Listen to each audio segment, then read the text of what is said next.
Aujourd'hui, au bout de ça, on parle de puces qu'on pourra s'implanter. Ce sera quand ça? Certainement dans les 10 années à venir. Et d'abord, on va les implanter dans nos vêtements, c'est-à-dire wearables, comme on le dit. Et après, on pourrait s'imaginer qu'on les implante dans nos cerveaux ou dans notre peau.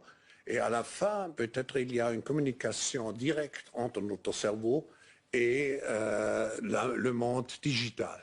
Ce que nous voyons, c'est une sorte de fusion du monde physique, digital et biologique.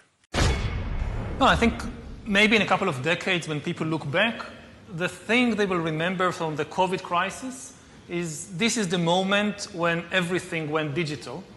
And if this was the moment when everything became monitored, that we agreed to be surveyed all the time, not just in authoritarian regimes, but even in democracies.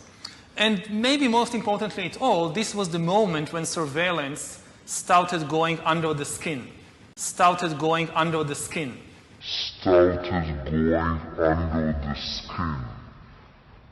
Because really we haven't seen anything yet. I think the big process that's happening right now in the world is hacking human beings, the ability to hack humans.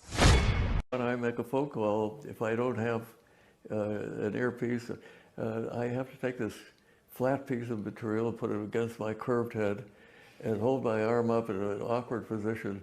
And sooner or later, this light phone gets heavier and heavier. It is not optimum for speech.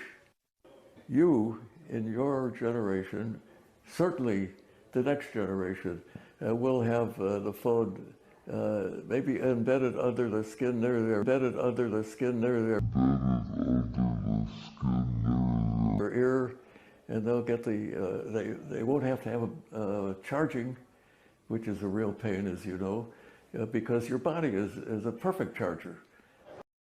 How have the central bankers, this is my last slide because my 12 minutes is just up, have reacted to the truth coming out? They admit that they've been telling porkies, and now they propose to increase their power. So central bankers belatedly admit, oh, now that you've mentioned it, yes, banks create the money supply. So let's abolish that now. And also, by the way, let's abolish cash.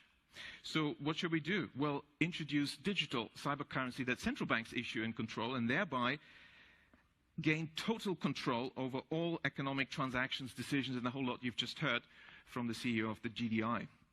So the greatest concentration of central banking power in history is really the bid they're aiming at. That's the central bank's goal. And, of course, digital accounts of dissenters and regime critics could be switched off. It'd be very difficult to even purchase necessities. So this is an Orwellian dystopia of total control, the end of any freedoms. That's really what central banks are aiming at. Several central banks have, like the Bank of England, already prepared their microchip implant RFID chip to be implanted under your skin. Microchip implant RFID chip to be implanted under your skin. Microchip implant RFID chip to be implanted under your skin.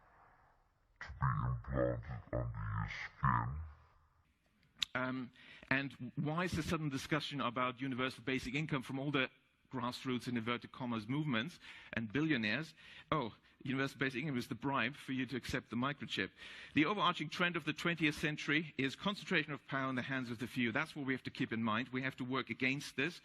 We don't want to have these unaccountable central planners making decisions. We need decentralization, and the solution, therefore, is to maintain public money in the hands of local community banks, decentralize decision-making, give local people the power in the form of local public banks and local not-for-profit community banks. As I walked in, I was delighted to see that the Gottlieb Duttweiler Institute is also about Genossenschaften, cooperatives, and of course, the majority of banks in Germany are cooperative banks, and that's really what we need.